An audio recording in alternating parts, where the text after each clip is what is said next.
Welcome to the Memories of a Moonbird podcast, exploring life one story at a time. Hello friends, I'm Daniel Sherrill. Today on the show, she's a NASA astrophysicist who's no stranger to public speaking. She's talked about her passion for all things space and science, from the Library of Congress all the way to ComicCon. Today, she works at NASA's Goddard Space Flight Center and, using data from the Hubble Space Telescope, studies how stars and black holes form in distant galaxies and how those processes change over time. She's also the Deputy Project Scientist for Communication for the James Webb Space Telescope and Associate Director of the Astrophysics Science Division. In addition to all of that, this former Southerner and amazing woman is also, in her own words, a pilot, yogini, home brewer, Great Dane mom, and Pearl Jam super fangirl. Please welcome the super cool and, forgive the pun, out of this world, Dr. Amber Straughn. Amber, welcome to the show. Thank you so much. It's good to be here. You are so awesome. Tell my listeners where you were born and raised. I was born in Little Rock, Arkansas, the big city, and I was raised in Bee Branch, Arkansas, the definition of a tiny rural town. The official population sign there was there up until just a few years ago. The official population of Bee Branch was 63 when I was a kid growing up. Wow, that's crazy. Well, tell me, what was little Amber like as a child, and what's a brief story your parents would tell about you? I was always very curious. I think that's how they would describe me. From the time I was a really, really young kid, I was going outside, looking up at the stars and asking my parents all these outlandish questions about how the universe worked. And I think I drove them a little nuts, to be honest. But yeah, I have, since I was old enough really to look up, the stars have captivated me. And so that was really a defining part of my childhood years growing up in rural Arkansas.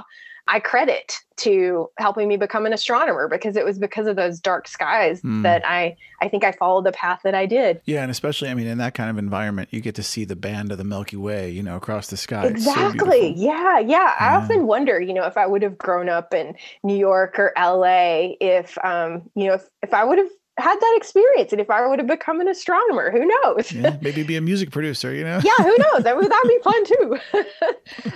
One of the stories my mom tells, and this is bonkers, I don't know if it's actually true or if it's urban legend, but she says that, my first word was mama, my second was dada, and my third was moon. That's cool. She said that when I was a baby, that I was noticing the moon, like out the window when we would go on drives. And I'm like, are you sure that's true? That sounds a little suspect. That's cool though. Well, what's something about you today that's still very distinctly Arkansas? I am still a huge college football fan. So go Hogs, woo pig suey. When, we have not had such a great season the last few years, but we're doing awesome in March Madness this year, which is great. Made it to the Sweet 16 for the first time Congratulations. since I was in middle school. So that's awesome. But the high school I went to was actually so tiny that we didn't have a football team. Oh, wow. So I had never even seen a football game until I got to college at University of Arkansas. And then, of course, that's all anybody cares about at the U of A. And so I was like, what's this football thing? And, got season tickets the first year, student tickets right down on the field, in the student section. That's cool. And I've been hooked since then. So big college football fan. Now, do you go back home fairly often when it's not COVID time? When it's not COVID time, yes. My husband and I actually met in college. And both our families are there in Arkansas. And yeah, we always go back, for the holidays, for Christmas. I usually go back once or twice more during the year. Just to visit. And I've been doing a lot of speaking in Arkansas the last few years, and get invited back to speak at universities and for public talks, those sorts of things. People don't realize it's such a beautiful part of the country. My partner's from Southern Missouri, and we take a river trip every year down one of the rivers there in Southern Missouri. And we all canoe and hang out and camp. And it's just a gorgeous part of the country. Yeah.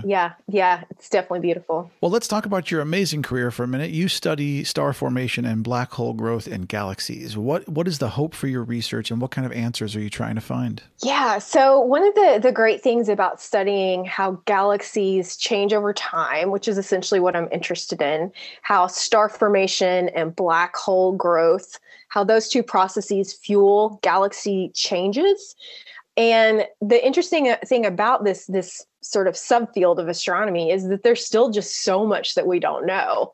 So we see lots of weird things. Like, for example, we look back in the distant universe, the very early universe, and we see galaxies that are huge and that have these massive black holes. And we really don't know how galaxies grew so big so fast. So that's one sort of big mystery out there. And then there's a lot about black hole growth in general that we don't understand. Black holes and galaxies, the galaxies that they live in. In this case, when I'm talking about black holes, I'm talking about the gigantic, supermassive black holes that live in the centers of galaxies. So there's a really tight relation in how big those black holes are and how big the overall galaxy is. And that's a little bit weird.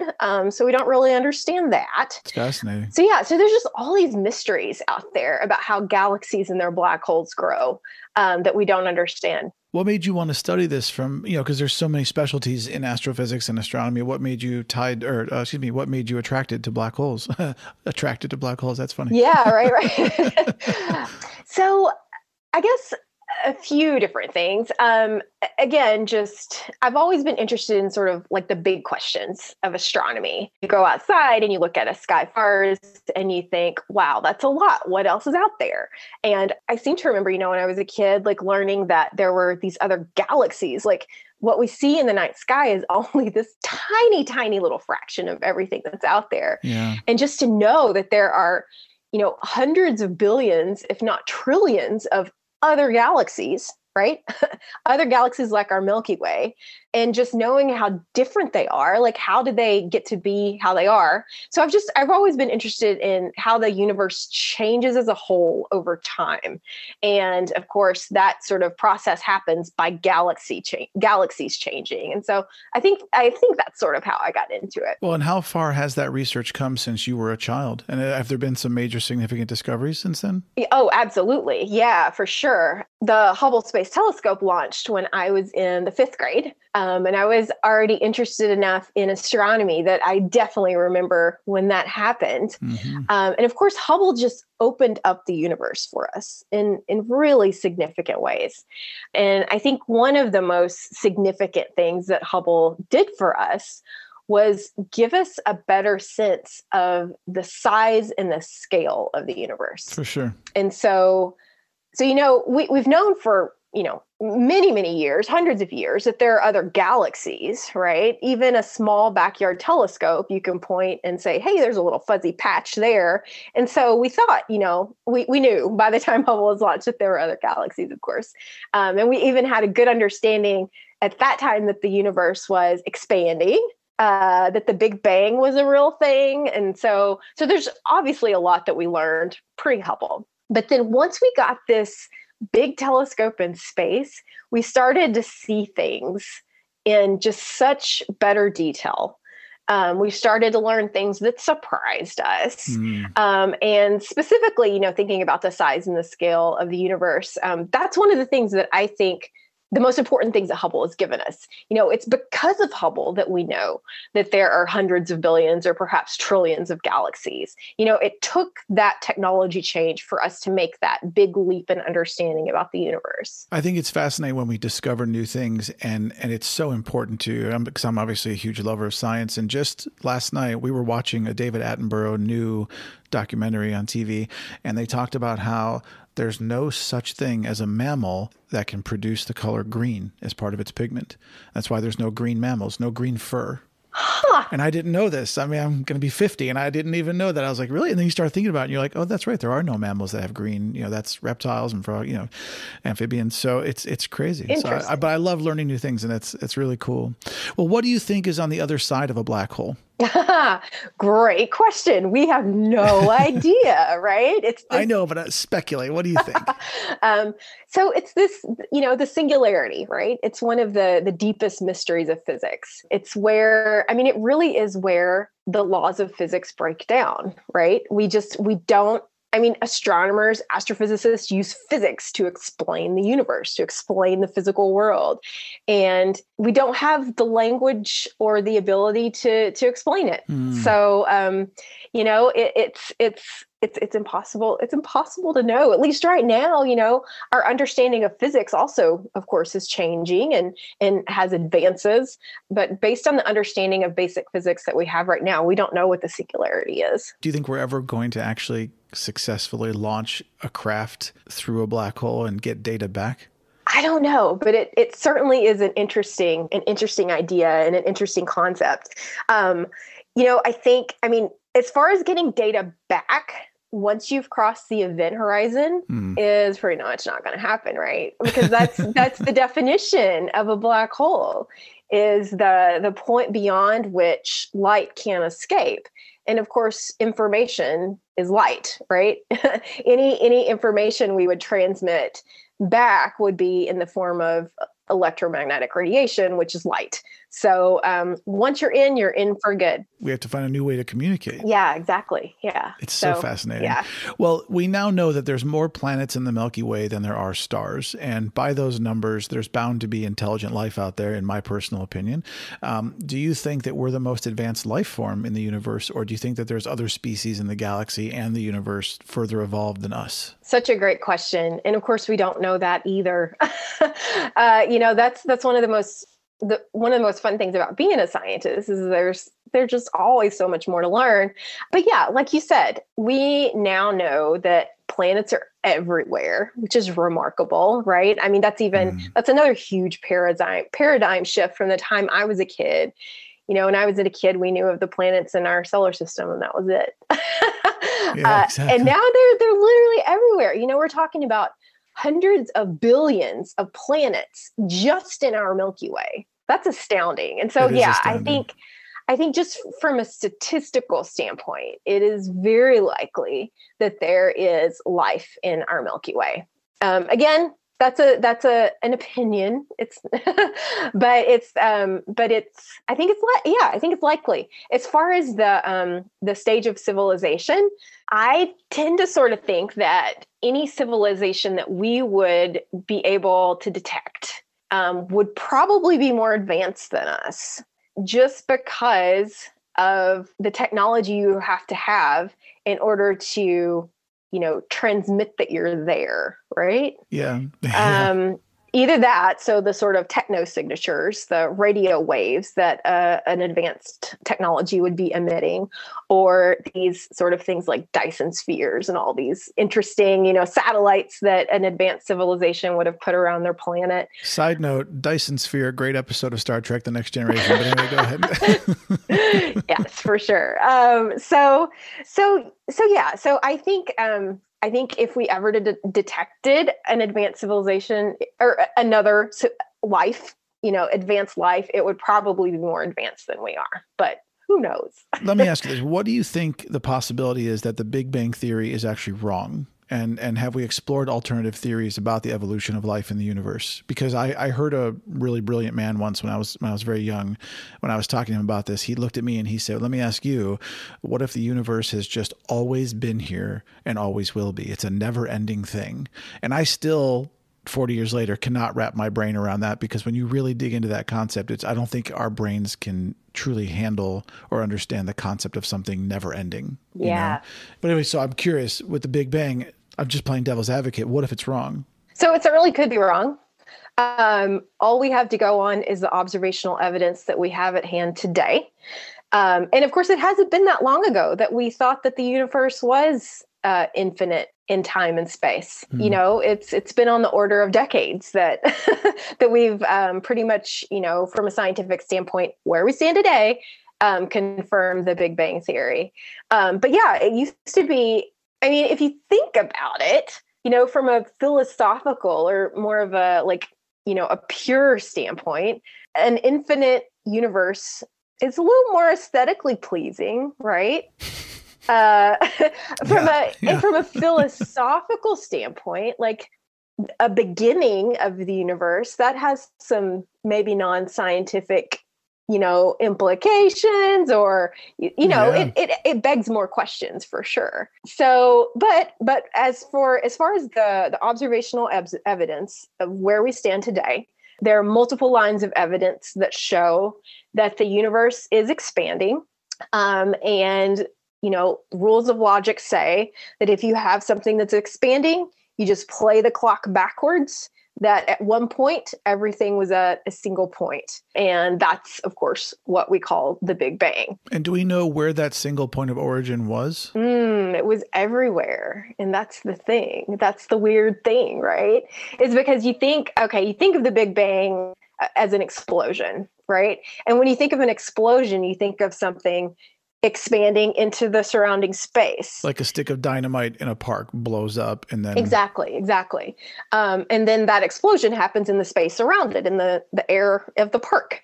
But that's not how it works with the Big Bang, right? Because the Big Bang is the expansion of everything that is. And in terms of our observable universe, it is all it is, right? There was nothing for it to expand into. And so the Big Bang happened everywhere at once. That is also very difficult to wrap your mind around. It certainly is. And it's my job to do it. And I still don't think I have a great conception of it. Well, let's talk about the James Webb Space Telescope, which, fingers crossed, is going up in October, I believe, correct? Yes. Yep. We are getting ready to launch later this year, which is so exciting. So exciting. What's been the biggest challenge with that project? Oh, goodness. Well, anytime you do something brand new and totally cutting edge, it's really, really hard. It's really challenging. And this has been an extremely challenging mission in terms just of the engineering. The Webb telescope will be by far the biggest, most complex telescope that we've ever sent into space. And we had to invent 10 new technologies just to get it, Wow. just to even start on it. And so we're talking about like breaking engineering barriers at every turn in order to build this telescope. It's amazing. And so it's been in development now for over 20 years. In terms of the technical aspects, like if I had to pick, like what's the most challenging thing? And of course, I'm a scientist, not an engineer. You ask an engineer and you might get a different answer. But both the fact that it's so big and also it has to be cold. Okay. So and it's about the size of a school bus, correct? It's bigger than that. Okay. So it's top to bottom. It stands about 4 stories tall. Oh, wow. And it has a sun shield that's about the size of a tennis court. Yeah, I've seen the video of the thing, and I've actually watched you talking about how it takes, was it 14 days for the whole thing to open up once it's there? Mm-hmm. Yeah. And so yeah, you've hit on an important point here. It's so big that it's bigger than any rocket we have to launch it. So we have to fold the thing up and put it in the rocket, and then it unfolds in space. And that unfolding of that 5-layer sun shield, if you go and watch the animations of this, it's crazy. It's a little terrifying. I mean, yeah. I have great faith in our NASA engineers and Northrop Grumman engineers and all the folks that have worked on this. But man, you talk about like reaching right up to the edge of what's possible in terms of engineering. And this is it. It is so complex. Yeah. And I have so many questions. Like, what happens if the thing is in space and it's all unfurled, and then a piece of space debris, like a little meteorite or whatever, a rock in space comes flying through and hits the sun shield? Mm-hmm. Is it made of a material that's able to resist impact, or is it going to tear through it and they have to make repairs? So it depends. First of all, the place in space that Webb was going to be, it's going to be at the second Lagrange point is the technical name. That's about 1 million miles from Earth. So it's about 4 times further away than the moon. The Webb telescope will orbit the sun sort of along with the Earth, in line with the Earth. That part of space, it's a semi-stable point, which means stuff doesn't collect there. Like you hear about like space junk, things orbiting the Earth. The orbit of the Earth is a great place to collect stuff.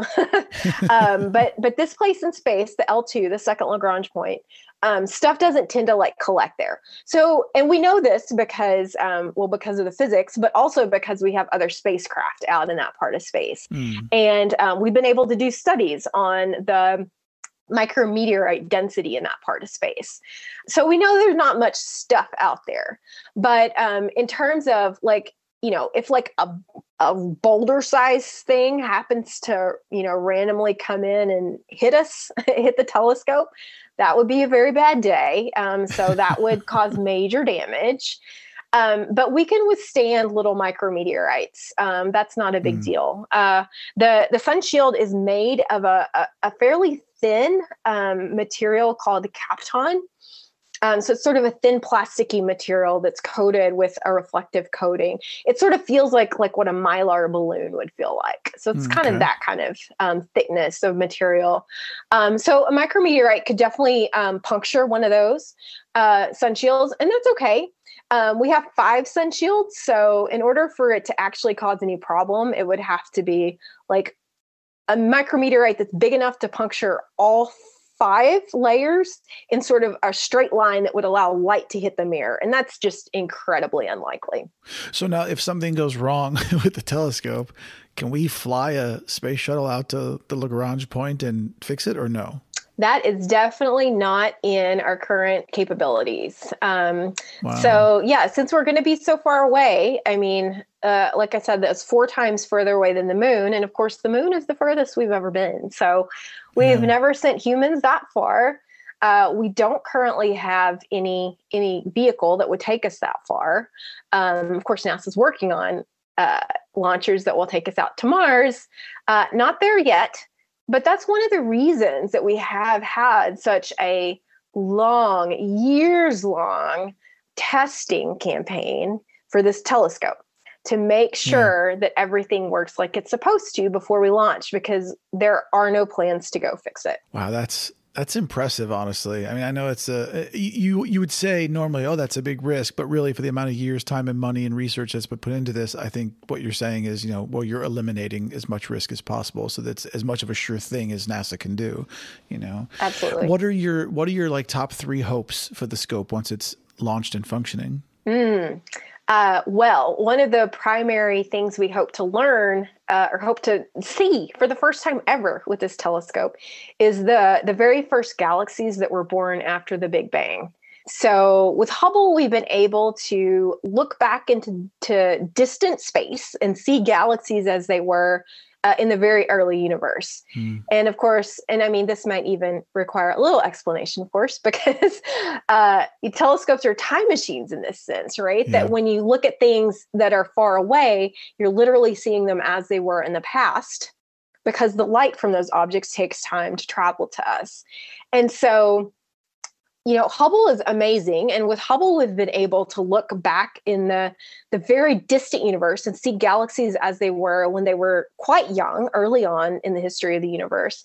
But it's not quite powerful enough to see the very first epoch of galaxies that were born after the Big Bang. So that's a part of space that we've never seen before. Wow. We have theories about what we think those first galaxies were like, but we haven't seen them. And so sort of opening up that part of space to see the birth of galaxies, I think, is one of the most exciting things. And then, okay, my number 2, and I only pick galaxies because that's my area of interest, but my number 2 is really close. And of course, that's to learn more about exoplanets, about planets orbiting other stars. And so this telescope is going to be really, really incredible at that. So specifically, we'll watch other stars, and we'll watch for the planets to pass in front of the stars. And then we'll look at the starlight as it passes through the planet's atmospheres. And so from that, we're able to do spectroscopy to learn about the elements that are present in that planet's atmosphere.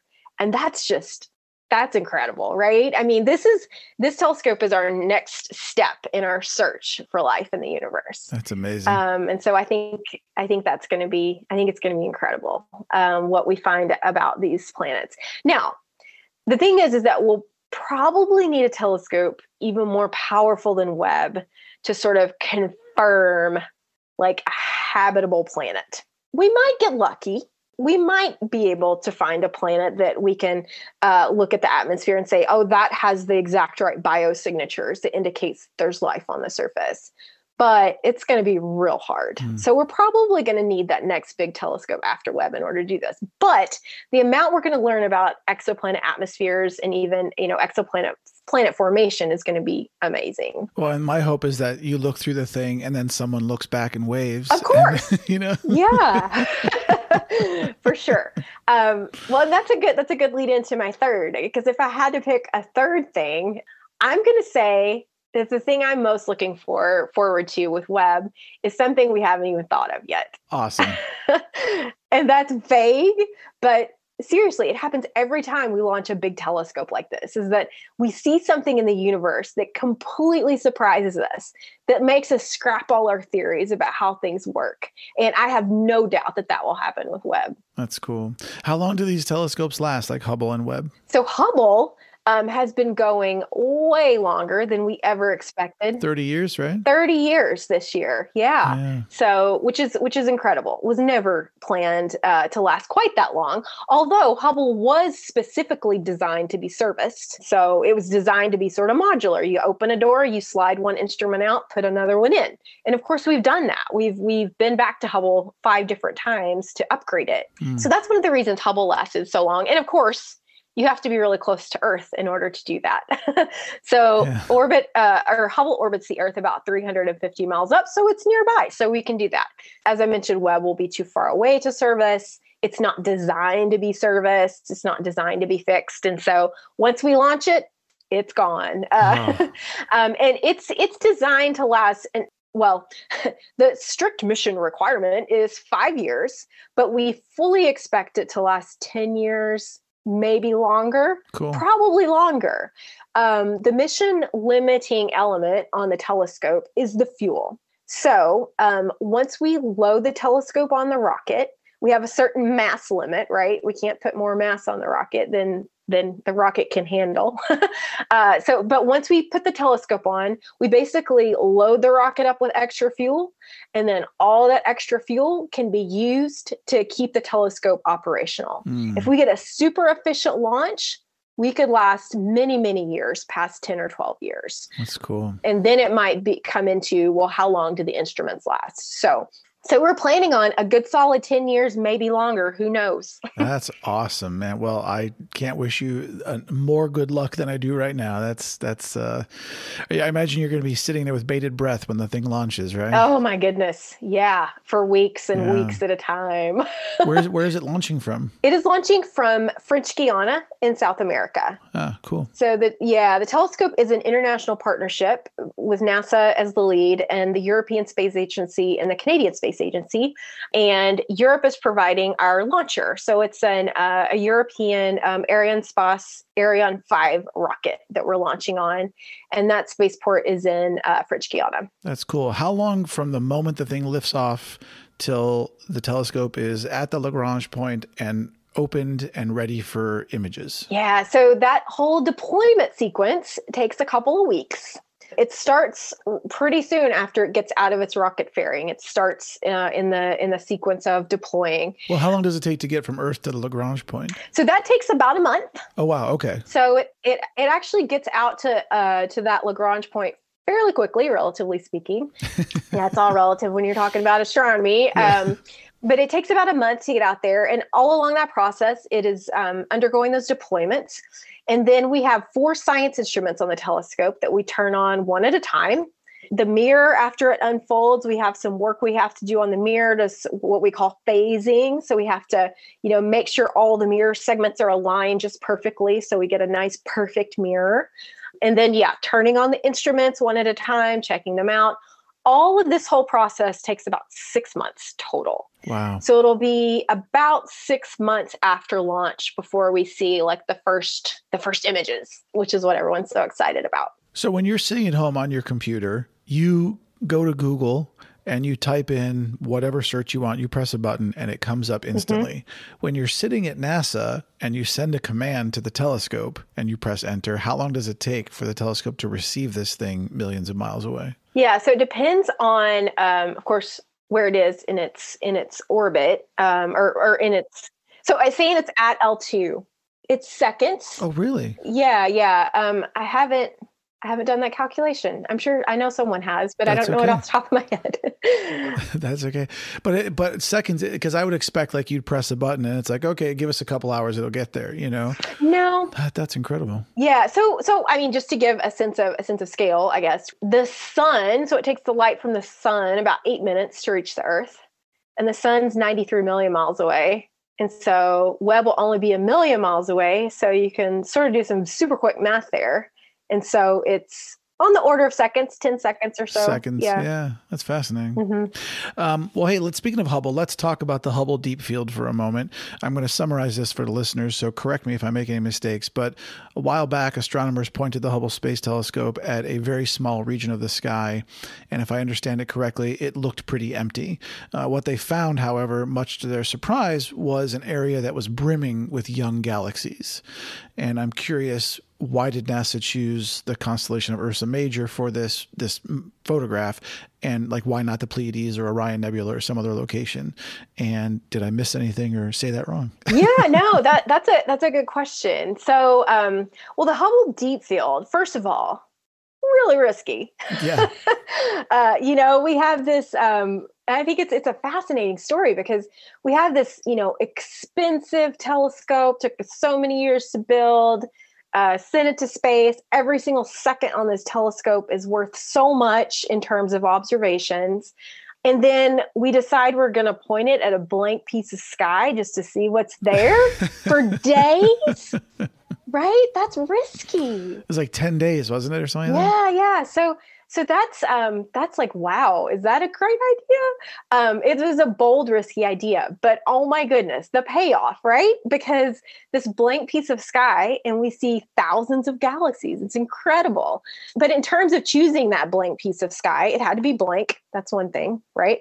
It also needed to be what astronomers call high galactic latitude. So, of course, the Milky Way galaxy is like a pancake, right? Mm-hmm. And the Earth is sitting here inside the pancake. And you have to look up or down outside the disk of the Milky Way so that you're not looking through the disk of the Milky Way, through all the dust and all the obscuring stuff in the Milky Way galaxy. So we needed to either look sort of up or down outside the disk of the galaxy. Because of course, what we were looking for is other galaxies outside of our own. So that was one constraint. We needed to look somewhere also sort of line of sight where there weren't any super bright stars or there weren't any objects that we knew were sort of bright in other wavelengths, like radio sources, things like that. Or infrared. Or that sort of thing. And so all those different reasons put together meant we were looking at, this area around the Big Dipper. Well, in your opinion, how did the deep field and the ultra deep field change astronomy and our perception of the universe? And what does it mean for the future? Yeah, I mean, this goes back to what I was saying about like this gift that Hubble has given us about the size of the universe. Because really what those images showed us for the first time was that galaxies are everywhere. There's so many galaxies. You can't help but look at these deep field images and just be stunned. I mean, I was super lucky that I happened to be in grad school when the first ultra deep field came out. So the original Hubble Deep Field was back in the 90s, but the first ultra deep field came out when I was in grad school. So I did my dissertation work on data from the ultra deep field. And I remember the day it was released, my dissertation advisor, Roger Winhorst out at Arizona State, he printed it out on a large scale printer and brought it into our research group meeting, this big conference table, and just like rolled it out on the table and was like, look at this. What are y'all going to do with this? So yeah, it just, and you think about these deep fields and there are these teeny, teeny, tiny pieces of sky, like tiny little pieces. Mm-hmm. And you see in these tiny pieces, there are 10,000 galaxies. And immediately it's easy to think about, oh my gosh, there's so much sky, there's so many galaxies. And so I think those images really did just open up the universe and show us how much stuff there is out there. Well, and for the listeners, I looked up the statistic, and it's that one image is 1/24 millionth of the total area of the sky. That's incredible. Yeah, it's insane. Yeah. Well, Amber, I'm really curious. In the bigger picture, why do you think we should explore space or look to visiting other planets? I mean, critics of space science would say that, we should focus our scientific energies and monies on things here on Earth. Mm-hmm. So why is it, in your opinion, worth it to continue to explore outer space? I think that this drive to explore and to discover things about our universe is sort of fundamental to who we are as humans. Mm. We have this sort of innate drive to learn more about our surroundings and to find out things about the universe. It's going back to that curiosity I had when I was a little kid. And I think most kids have that kind of curiosity about the world, and which is really cool. So I really think that's part of it. I think that's why we do it. It doesn't mean that's all we should do. I mean, I certainly am in favor of, when it comes down to spending money, right? Of spending money on things that we need to here on Earth. And we have a lot of problems here on Earth that we need to fix too. Yeah. So I don't think it's either or. I think it's both and. And I think at the end of the day that these big, bold things that NASA does, it gives us hope for the future, right? It's a little glimmer of hope in what can otherwise be sometimes a dark and depressing world. I agree with you 100%. Well said. Amber, how did you feel about Arecibo? Oh, I was heartbroken. Yeah. It was so sad. I never got to see it, sadly. I actually did my very first research project as an undergrad. I had an internship, a summer internship at MIT Haystack Observatory up in Massachusetts. And so my first little research project as an undergrad was a radio astronomy project. And learning about radio astronomy then, I sort of always wanted to go to Arecibo. And it obviously has it even has, the pop culture, the contact sort of connection. So it was just heartbreaking to see it go down. Do you think they're going to rebuild or put something new there? I don't know. I would certainly love to see that. I mean, radio astronomy has such amazing capabilities, compared to other types of astronomy, right? Looking at the universe in different types of light, different types of electromagnetic radiation reveals different things, and that was such a unique observatory. Well, I'm going to turn things to a bit of a personal note. I'm curious, as a woman, if you've ever felt discriminated against in your field, or has anyone ever doubted that you knew what you were talking about because of your gender? Yeah, good question. I would say I've never been sort of actively, harassed or put down or, called out in some aggressive way. I know women that have, and so in some sense, I'm lucky that I haven't been. I would say that my experience has more been on sort of the subtle things that happen, at a more sort of constant low level. Things like, calling up somebody and them assuming I'm a secretary and not a scientist. Like that's happened recently. So it's sort of those things, and the, random meeting people at a bar. What do you do? I'm an astrophysicist. Really? Like getting that sort of reaction. Yeah. So yeah, it's more that sort of subtle stuff. Well, wait. So let's say that happens and you're at a bar, someone asks you what you do and you tell them you're an astrophysicist and they say, really? Do you take offense to that as a woman, or do you try to see it from another perspective and not, as the expression goes, assume the worst? And I ask this because for me personally, and I want to stress that this is my personal belief because I'm not trying to lead the question in any way, but the bigger issue here may simply be that for a very long time, it was mostly men who did those kinds of jobs. Mm-hmm. And even though we live in a wonderfully progressive era, not everybody moves at, light speed, pun intended. And I think that people aren't always intentionally being offensive. They just may need some time to adjust because human beings are slow to change. Yeah, I definitely think that's part of it. Slow to change. That's a good description of humanity for sure. Yes. So yeah, I think it's part of it. And, I try not to I try not to let those things get to me, the sort of casual sexism that seems to happen, unfortunately, fairly regularly. What I do try to do, I try as much as I can, is to step in when I see it happening to other people, Good, especially younger people in the field. And so I'm not always successful at that, but when it does happen, I really do try to step in and stop it from happening. And since your career started, have you seen the number of women in your field increasing? And do you feel any kind of obligation to inspire other women to pursue science? Yeah, absolutely. Yeah. And one of the reasons I take the sort of, the mandate of public speaking and like getting out and telling NASA's story so seriously is because I think that is really important. And so, yeah, I do a lot of the outreach I do to encourage women to get in the field for sure. And then I think things are gradually getting better. I think we see that in the statistics in terms of slowly. It's too slow. It's still way too slow. Agreed.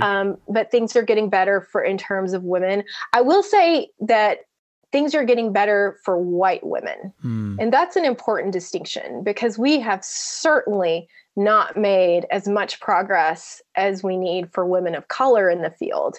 And those stats are absolutely heartbreaking and unacceptable.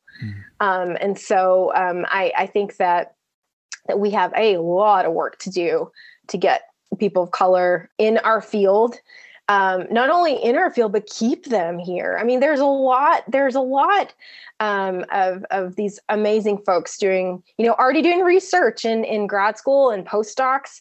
And the fact is that sadly, our field still just is we've seen statistically, it's not friendly for a lot of these people. And so we have a lot of work to do. Well, and also one of the things, and I'm so glad you said that, because one of the things I try to do with my show and that I firmly believe in is when I was a little boy, there were all kinds of things that I saw and read and really inspired me to pursue my own endeavors. And I hope that with my show and with people like you and stuff, that if anyone, let's say some young African-American kid is listening to this podcast and they're in a situation where they might think, well, I'm just always going to be in a certain kind of life.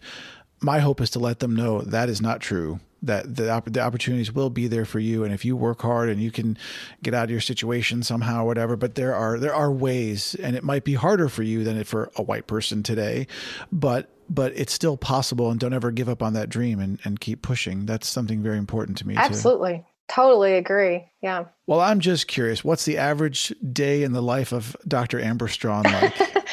Yeah.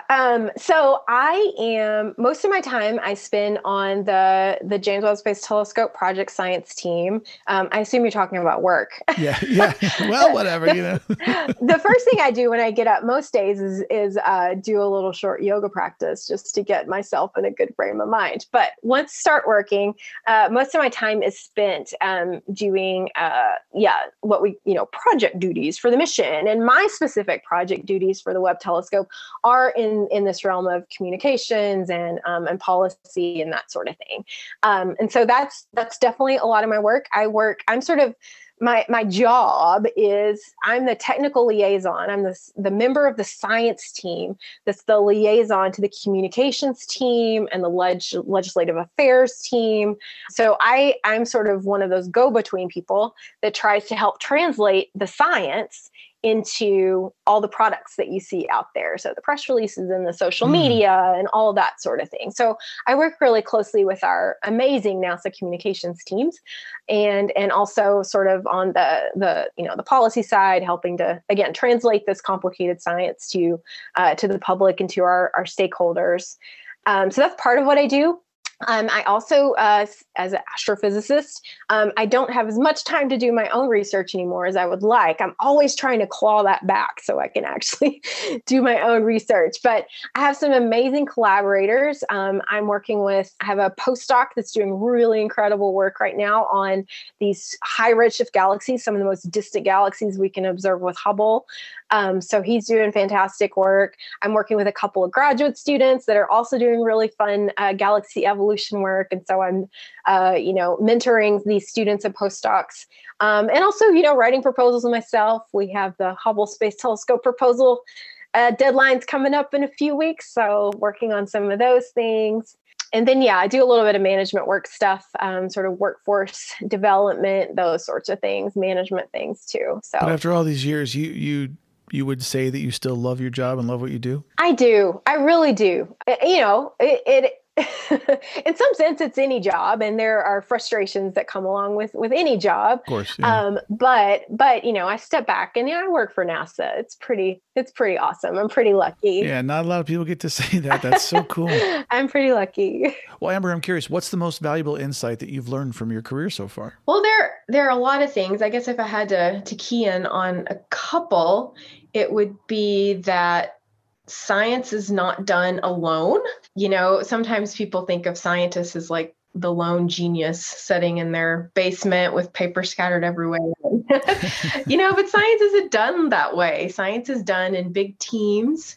It's very collaborative. Well, wait, since you just mentioned teams, how many people are actually on the James Webb Space Telescope team? Oh, gosh, thousands. Oh, wow.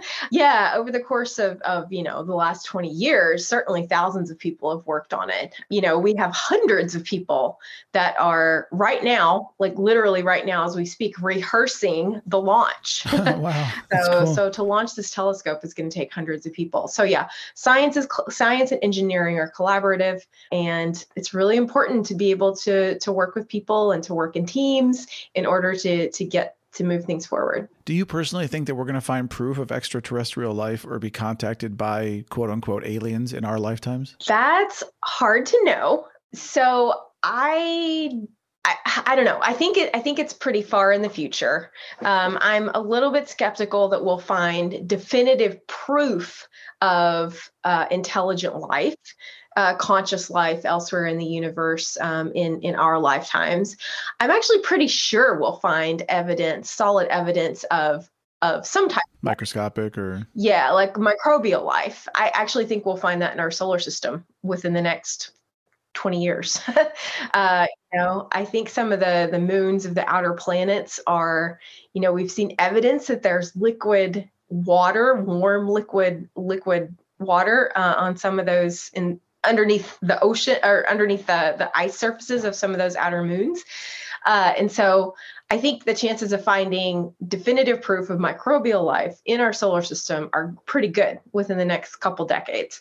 Intelligent life, that's harder to do. I certainly hope so. I kind of hope that honestly, like a ship just shows up and says, you're ready now. Wouldn't that be amazing? Some people would say that they have, but I am not one of those people. Do you think humanity will actually visit other planets and establish, a presence there? Absolutely. I think so. And I think that will happen in our lifetimes. I think that, we are, NASA has an active plan to send people to Mars. We are right now building the rockets and the capsules that will eventually, take people to Mars. So cool. that will happen in our lifetime. I think that'll happen soon-ish, 2030s, hopefully. 2040s might be a little bit more realistic, but would you like to go there? Oh, I would. Yes, absolutely. I would definitely go to Mars. I'm not trying to. Well, just to put all my cards on the table. I have not applied to be an astronaut, but yeah, I would hop on a rocket tomorrow. I say that. That's a little bit glib because a trip to Mars is a 3-year minimum trip, and a lot happens on the Earth in 3 years. Leaving. Well, it's 3 years by the technology we have today, right? But isn't it possible that in the future there'll be a light folding engine or whatever, some science fiction thing that'll get us there in like an hour? Yeah, never say never. 100 years ago, we never would have thought we would be where we are. So yeah, in the distant future, I think we have a lot of work to do on propulsion technologies. And so once we get some new propulsion technologies, much more advanced than we have now, it could be a much shorter trip. But for the time being, it's a relatively long trip, and like I said, a lot changes on Earth in 3 years. So I don't know. Speaking of all these technologies, do you like science fiction? I do.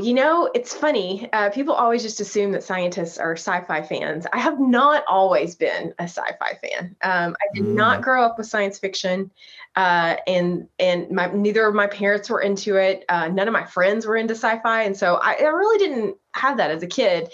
In fact, when I got to college and started dating, who's now my husband, he realized that I'd never seen Star Wars, and he was like, whoa, hang on.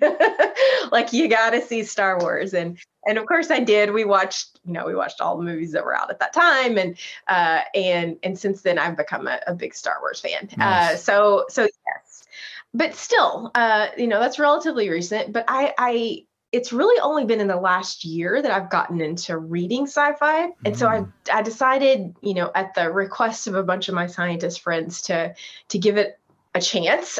So last year I read the Three-Body Problem trilogy. And let me tell you, it is amazing. It's so good. I'm going to add it to my list because I've never read it, actually. Yeah, it is fantastic. It's super, super. It's great. It's otherworldly. It's technical. It's all the things that good sci-fi should be. And it's forward thinking. It's awesome. Love it. Well, speaking of sci-fi, does it bother you when science is actually not represented correctly in movies and television? I try to let those things go, but yeah, sometimes it's a little bit hard.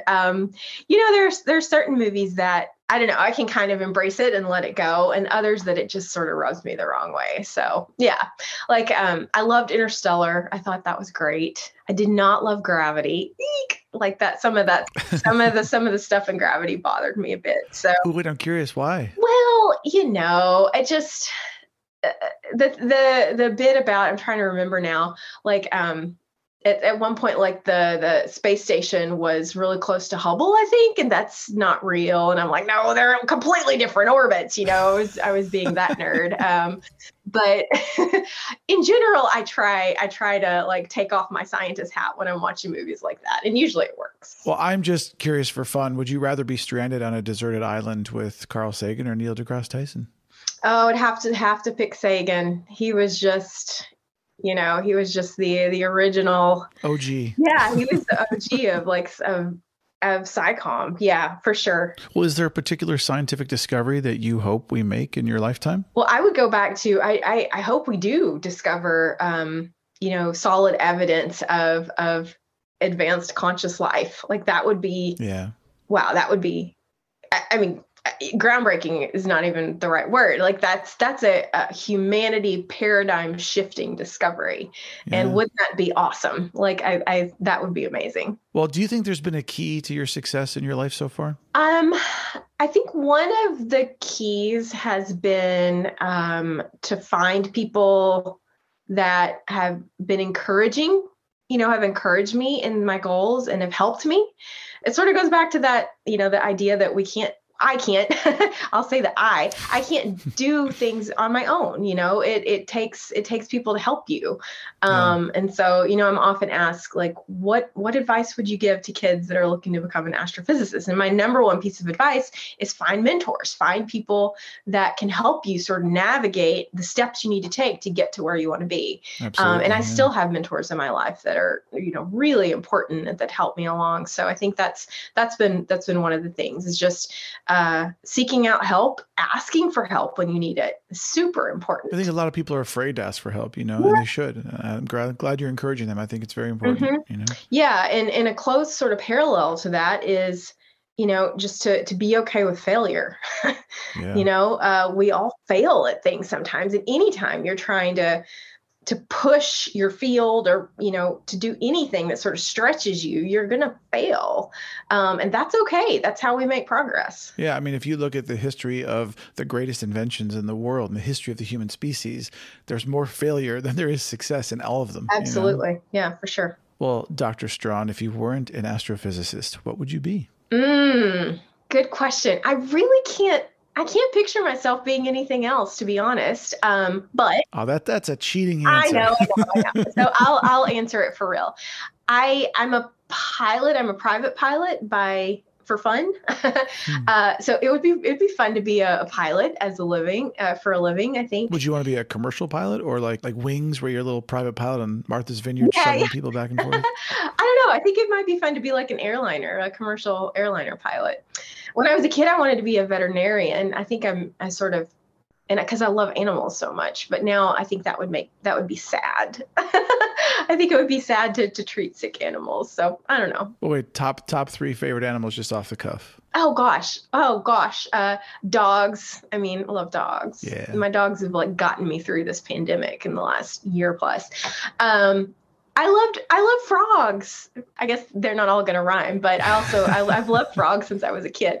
And then I also really like turtles. Oh, that's awesome. Yeah, they're such cool creatures. And of course they're, sort of a relic from an earlier time, right? You think about the Galapagos turtles and all that. It's Well, what would be the title of your autobiography? Arkansas Skies. That's nice. Yeah. I like it. What was your favorite childhood book? If You Give a Mouse a Cookie. I loved that book as a kid. Are there actually any books that you think should be mandatory reading for all human beings? The one that comes to mind is A People's History of the United States. That might be more for Americans, but gosh, it's just so, what we were taught as kids is in history. Even the light version. Yeah. Yeah, seriously. Yeah, it's a very good one. Hard to read, but necessary. Well, now this might be a difficult question, but I'm curious.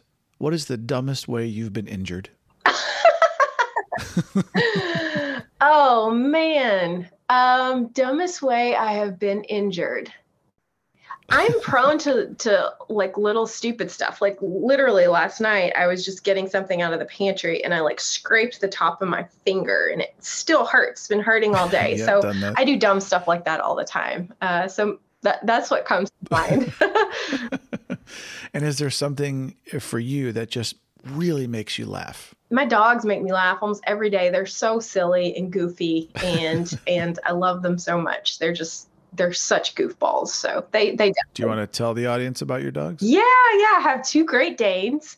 And Great Danes are the best. They're amazing. I never thought I would have giant dogs that live in the house. I grew up, on a farm. We had stinky outside farm dogs. And, not long after Matt and I got married, he started talking about getting, giant dogs that lived inside. And I was like, whoa. What? Dogs are gross. They're stinky. But man, I've completely changed my tune there. They're so sweet. So look, everyone in life has downtime or tough days. And I'm just curious, you successful astrophysicist, what do you do when you have a bad day to kind of get yourself out of the funk? One of the things I always turn to are things that I've learned from practicing yoga. So even just something as simple as, taking a break, taking deep breaths, closing my eyes, sort of tuning more inward than outward, just taking that pause has always been really helpful to me. And then, practicing yoga, even if it's just a short little, 10 minutes of getting out of my head and that sort of thing has always been really helpful. Besides yoga and your dogs and stuff like that, do you have any other fun hobbies? So I'm a pilot. I fly airplanes, just little single engine airplanes. So that's a lot of fun. It sort of goes along with, at least in my head, astronomy. When I was a kid, I was sort of always looking up and sort of airplanes were up there too. And so I was obsessed with airplanes since the time I was a kid. And I've always wanted to learn how to fly. But of course, it is not a cheap hobby and it's also quite intensive. So it's really only been in the last, several years that I've had the time and the money to learn how to fly. So that's a lot of fun. That's definitely one. Do you want to own your own plane at some point? So my husband and I do. We own a little Cessna, a little Cessna Skylane 4-seater, single engine. And we fly it quite a bit. We actually, two summers ago, we flew it all the way across the country from Maryland out to California and back. We took like 2.5 weeks and did a trip across the country and back. And it was awesome. Okay, wait. Something I'm really curious about is you have a Cessna, right? Mm-hmm. I'm just curious, how much does it cost to take a trip like that with the airline fuel? Is it, comparable to car fuel? It's more expensive than car fuel, but it's not gallon per gallon. It's not a whole lot more expensive. It runs right now, it's around $5 a gallon. But do you get better mileage than a car? No, definitely not. So all told, it was more expensive for fuel to fly our Cessna than it would have been to buy an airline ticket.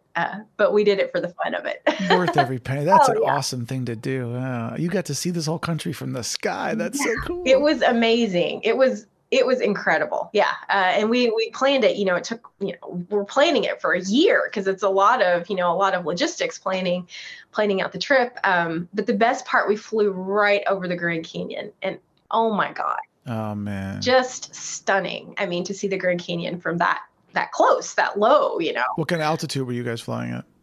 So it depends, but typical altitudes for GA aircraft are, anywhere from like 3,000 to sort of 10,000 feet. Once you get much higher than 10,000 feet, you start to think about things like supplemental oxygen and those sorts of things. So, yeah, it's sort of in the 3,000 to 10,000 foot range is typical. Well, Amber, it's 8:00 at night and you have the house to yourself and you're going to put some music on and, as they say, dance like no one's watching. What song would you put on? What's your jam? Well, my go-to would be Given to Fly by Pearl Jam. Nice. One of my favorite Pearl Jam songs. I have a bunch of favorite Pearl Jam songs, but that one's great. And it's great for, it's just, there's this, the lyrics are just fantastic. There's one lyric about our arms wide open, and it just makes you want to go, yay! It's fantastic. It's a great song. That's awesome. One of my favorite questions to ask on the show, which Jolene came up with, so I always like to credit her for it. If you could sit down for 4 hours in an old-timey pub with one person from all of human history, alive or dead, excluding anyone from your own family or any religious prophets, who would you sit down with? What would you drink? And what's the first question you'd ask them?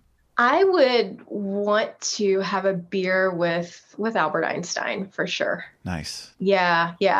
A nice Belgian triple, I'll say. Let's be specific there because I do like beer.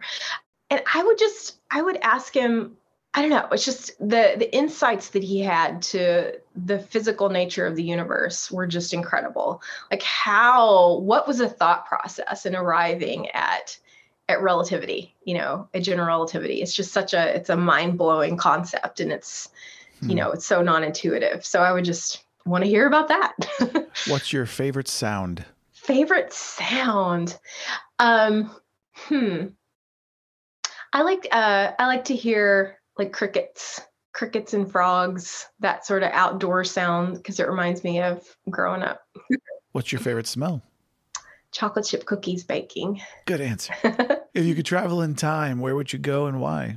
I would go a couple hundred years into the future, maybe 300 or 400 years into the future, because I do think by that point, our technology will have changed so much. I think by that point, it's much, much, much more likely that we would have detected, definite signs of intelligent life elsewhere. But it's also sort of close enough in the future that you would get to meet descendants of people that you know. So that's what I would choose. A few hundred years in the future. What's your guilty TV pleasure? I don't know. I don't have a whole lot of guilty TV play. I feel like most of the TV I watch is really good TV, but a lot of people say that now, which is kind of funny. I agree. There's so much good television out there now. Why feel guilty? Yeah. I guess I really like Friends reruns. Well, Amber, everyone has something that they get snooty about, and I'm curious, what's it for you? So as an example, I get snooty about people's food recommendations because a lot of times people will say, oh my God, you have to go to Bobby's Pizza. And then I go there and it's crap. So now I tell people I'm going to need an annotated bibliography before I accept your reference. So for you, what's something you get snooty about? I would probably have to admit that I am snooty about beer. I do love beer. My husband and I actually homebrewed for several years. So we've made our own beer. But we kind of have decided. Wait. Was there like an dark amber? We did not ever make an amber ale, actually, but it's a great idea for future reference. No, I do. I love a good beer, and I'm a bit snooty about beer. Do you think that the overall arc of a human's life, from birth, family, friends, love, work, and death, is that different than it was thousands of years ago? And if not, then despite all of our technology and our so-called advancements, what do you think is the meaning of life? Yeah. It's not really that different, is it? Yeah, it's pretty much the same. The things that I think matter deeply now are the things that have always mattered. And that's not to say that technological advances aren't important. No, they are. I agree. They help us enjoy the people in our lives in different ways. I mean, think about, Well, I would like to submit there that I think technology has helped us create a better quality of life, but I don't know that it's changed the meaning of life. No, I definitely don't think it has either. Because the meaning of life, thinking about those things you listed, is, I don't know, finding happiness and peace with those around you that you love. And I would also go on to say, working to make your surroundings better. I like that. Helping repair your little corner of the world. Mm-hmm.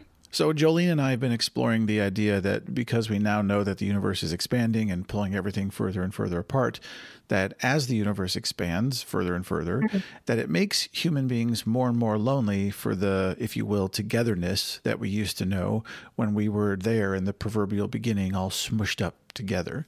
And I'm just curious, what do you think? Wow, that's a really profound idea. Thanks.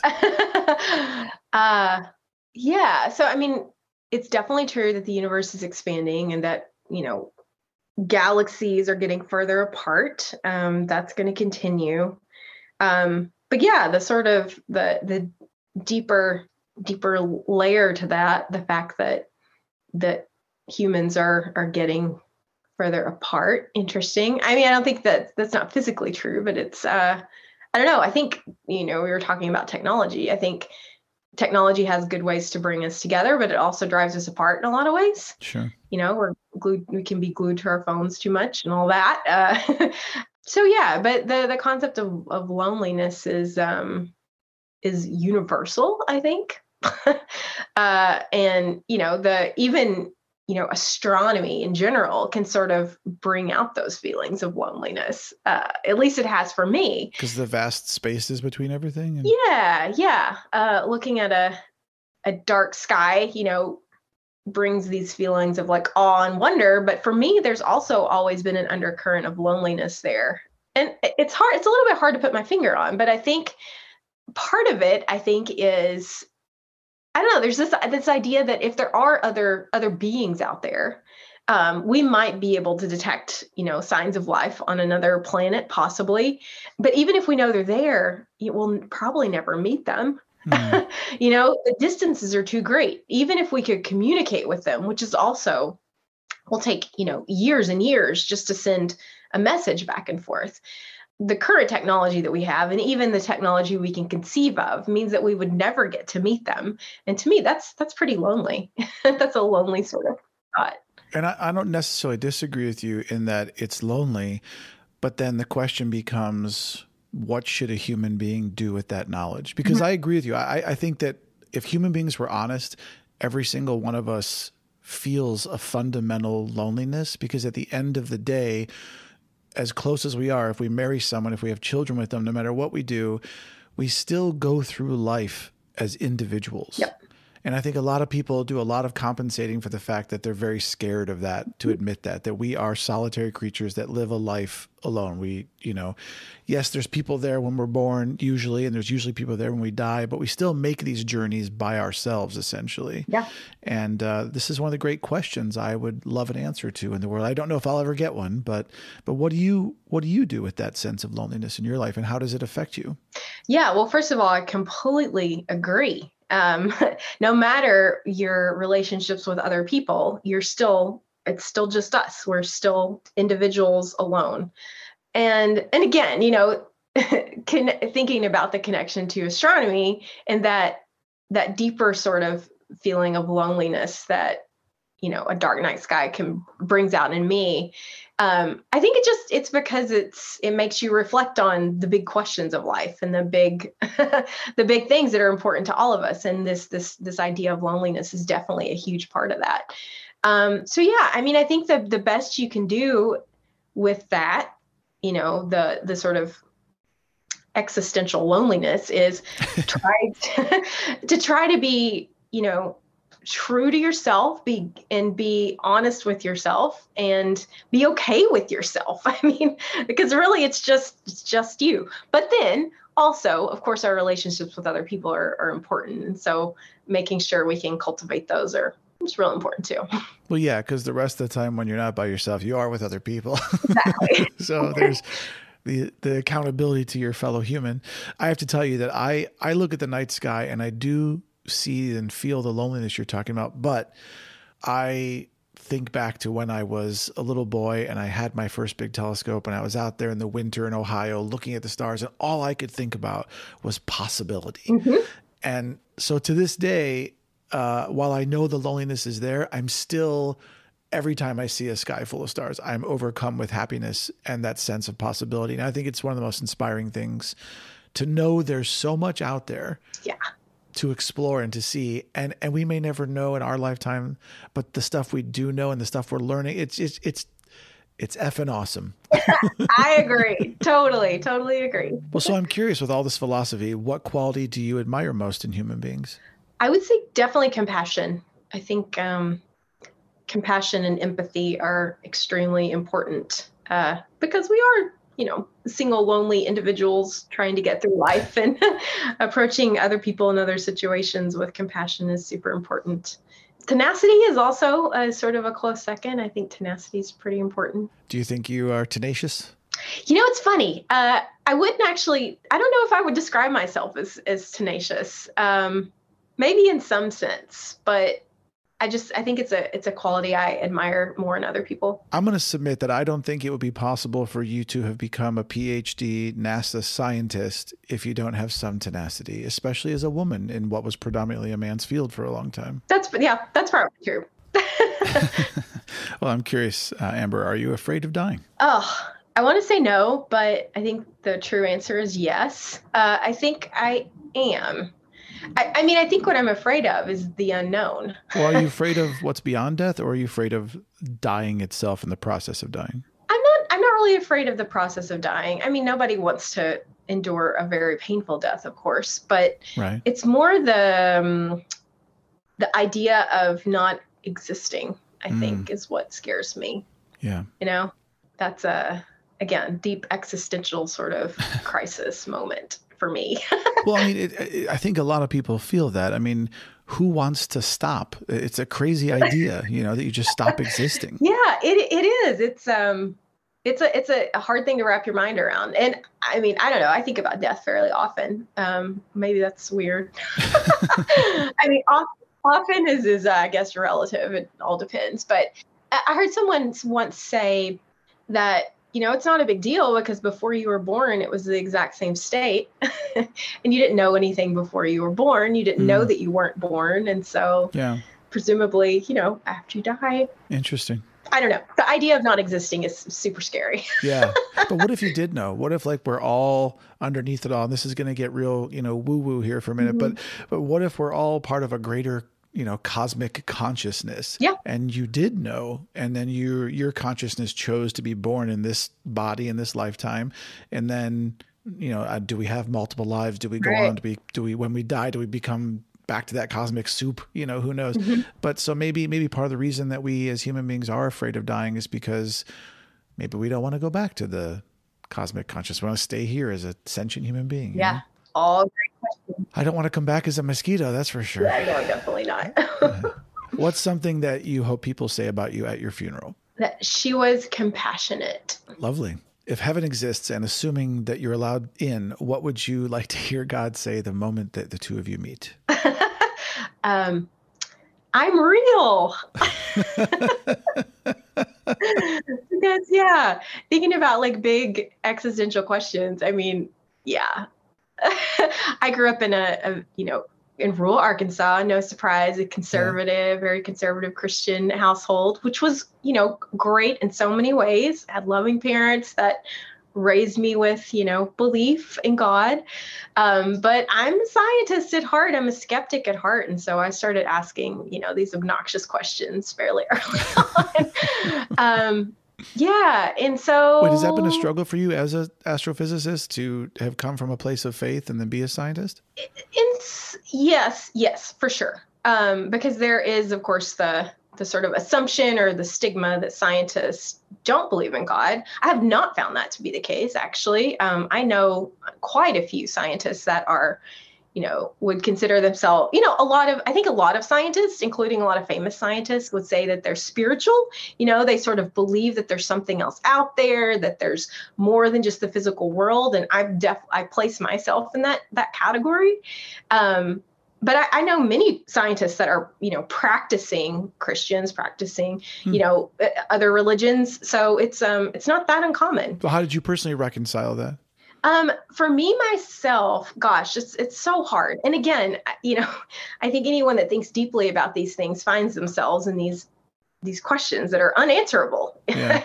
In a lot of ways. That's why they're so hard. It's because science is answerable. You can design an experiment and figure out how the world works. The questions of why is there something rather than nothing? And those kind of questions are not questions of science.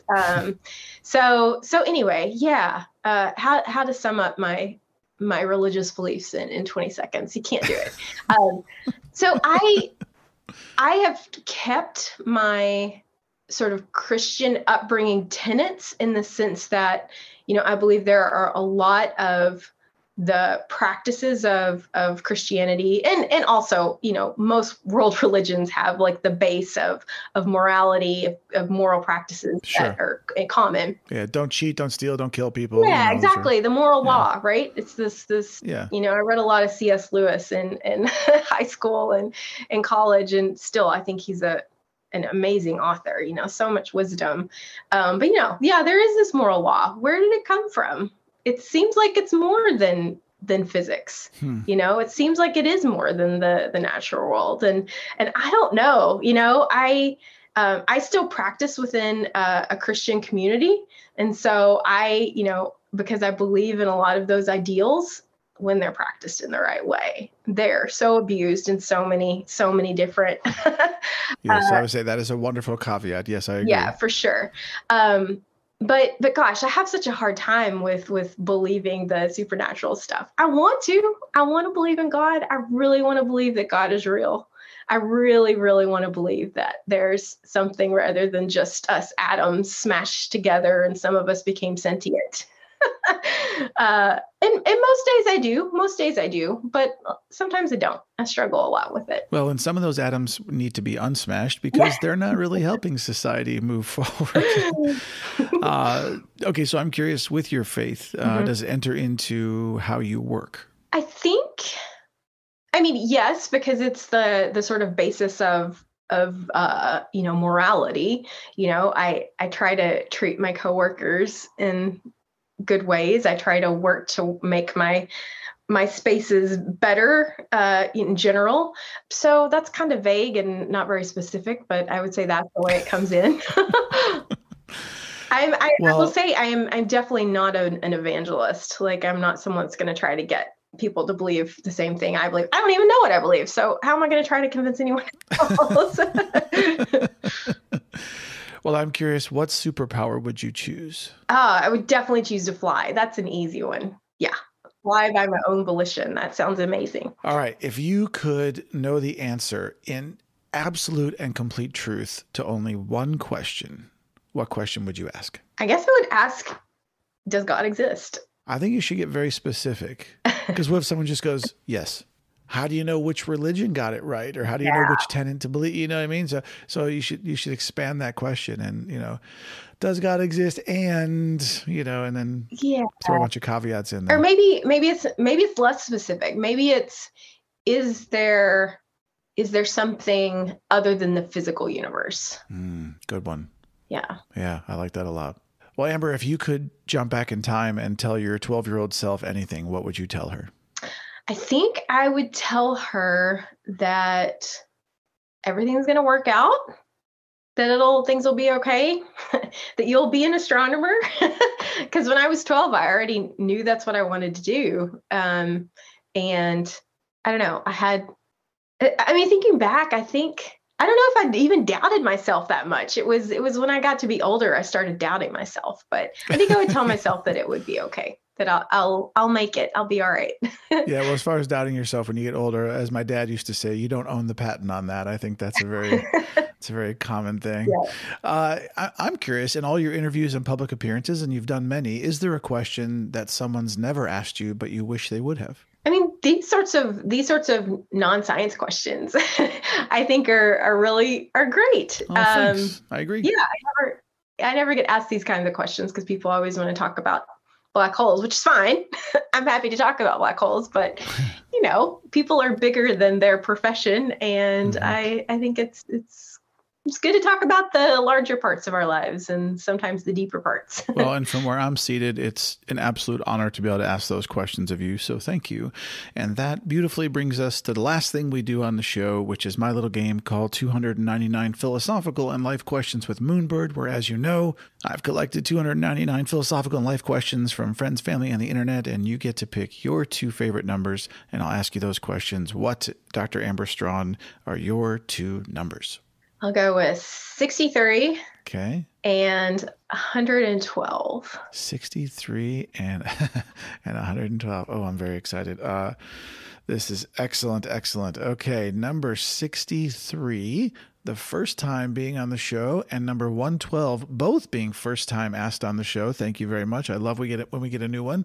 Number 63, what's the craziest thing you've ever done for love? It's interesting because 63 is my husband's favorite number. That's why I picked it. So, you know what? I fell in love in college early. Like Matt and I met within weeks when I started college, and we decided I got married at 21, which is really young. Wow. And so that's the craziest thing I've ever done for love is probably getting married when I was probably honestly too young to make that decision, but it's worked out. So can't complain. And you guys are obviously happy and successful 20 some years later, right? Yep. It's all, like I said, it's all worked out, but, you don't know yourself when you're 21, you change so much in your 20s and 30s. Well, I'm gonna take advantage of this opportunity if you don't mind. Yeah. And I know we don't have to get super deep into your personal life, but I am curious, as someone who did get married young, and you've had a 2-decade relationship, and there's lots of other people out there in long-term relationships who have their shares of struggles and stuff. Mm-hmm. What's some advice that you would give to people in long-term relationships? And I want to caveat this, not to keep rambling, but the reason why I'm asking this is that I myself am in a relationship, will be 15 years in August, and I wish people had actually told the world what long-term relationships are really like, and where the struggles come in, and what things you can expect, and some of the bumps in the road you might have to work through. I think if people were more armed with these things, we'd actually have better quality relationships and more awareness. That's my speech, but I'd love to hear your thoughts on long-term commitment. Yeah. Gosh, I don't know. I mean, a big thing is just knowing that there will be hard times. And that's okay. Yeah. It's not all roses and happiness, and that you just have to be committed to working through difficulties. Thankfully, we haven't had a whole lot of big difficulties, so that's a good thing. Good. I would say also just let go of the little stuff. Like, I feel like when we first got married and, moved in together, like when you start living with someone, you really get to know them. And just like letting the little stuff go. If he doesn't fold the socks like the way I want him to, it's whatever, it's fine. I agree. Don't sweat the small stuff. Agreed. Well, Amber, number 112, what song makes you unconditionally sad? Oh, goodness. That's a tough one. I'm going to have to think about this one for a minute. I mean, I can think of lots of sad songs. Take your time, no rush. Yeah, I'll just go. The first one that comes to mind, probably no surprise, Pearl Jam song. But Black by Pearl Jam is a pretty dark, sad song. And how do you feel when you listen to it? Definitely makes me feel sad. Yeah. You just really sense that loneliness in the sky. Exactly. Yeah. Amber, if you could give one piece of advice, I know you mentioned this earlier, but if you did want to give one piece of advice to people out there that are interested in astronomy or astrophysics or a career in any of the sciences, et cetera, mathematics, all the STEM stuff, STEM and arts, what would you say to them? I would say the first thing is to find mentors that can help you along the way, because you can't do it by yourself. At least I certainly couldn't have done it by myself. So having mentors that can help you even navigate things you don't understand and give you advice. I had a high school counselor in my teeny tiny little high school in Arkansas that really encouraged me to do summer programs as a high school student. I never would have thought to do that before, but like summer academic programs. And that was, that was a first stepping stone on many to get to where I am now. And so I think having good mentors is super important. And I would say that also related, like doing the extra stuff, like doing the summer internships if you can, or even just joining clubs, astronomy clubs if you can, robotics, that sort of thing. Like any sort of extracurricular activities you can join in are pretty important. Fantastic. Well, Dr. Amber Straughn, number one, thank you so much for being here, and what a wonderful time it's been to chat with you. I would love to circle back with you next year after Webb is out there in the Lagrange point doing its thing, and circle back to how things are going, if that's cool. Yeah, absolutely. Yeah, about a year from now is when we should get the first images back. So cool. It's going to be amazing. Well, thank you again for being here. I hope everything goes great, and you take care. Great. Thank you so much. This has been fun. Friends and listeners, if you'd like to learn more about Dr. Amber Straughn or NASA or the James Webb Space Telescope, head on over to amberstraughn.com, nasa.gov, or jwst.nasa.gov, and you'll find plenty of information to whet your appetite. And while you're out there exploring the great unknown, why don't you head on over to patreon.com/Moonbird and throw a few bucks our way so we can continue to make great episodes like this. We really appreciate every dollar. And if you want even more Moonbird in your life, and hey, who wouldn't? Head on over to memoriesofamoonbird.com or visit me on social media at Memories of a Moonbird. Stay safe.